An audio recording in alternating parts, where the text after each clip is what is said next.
Телефон у меня упал. Но я совершил омовение, вылез.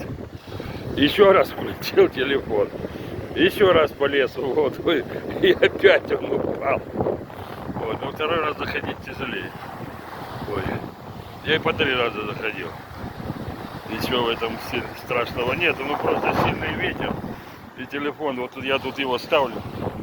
Доска у меня с бутылкой, но его сдувает. Ой, эмоцион хороший. Я бы всем рекомендовал, но это, конечно, душок надо иметь. Дух. Вот. А чтобы был дух, его надо стяжать. А стяжают его, как говорил Серафим Савровский, безупречным образом жизни, постом, молитвой и прочими усилиями духа. А вот когда будет дух, тогда и будет смелость и сила зайти вот в эту стихию, не боясь, что простудишься, заболеешь, что холодно. Потому что, как мы уже знаем, в преодолении себя смысл есть этой жизни.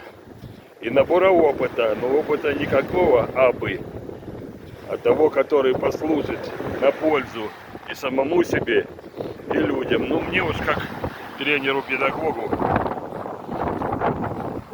как говорил Звонецкий, кто не может, но знает, как он тренер и так далее.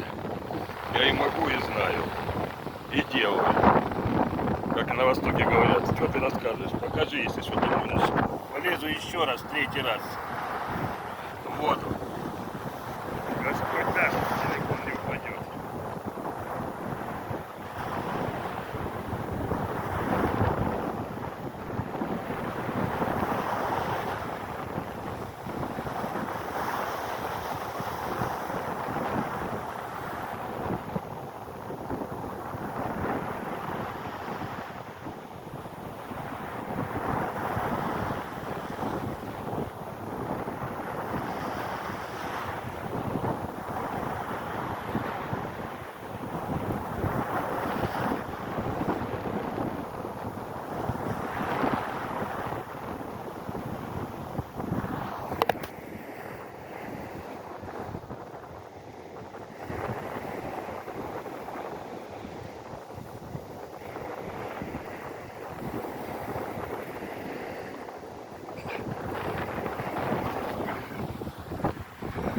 Телефон упал, но съемка продолжается. Я вылез с воды.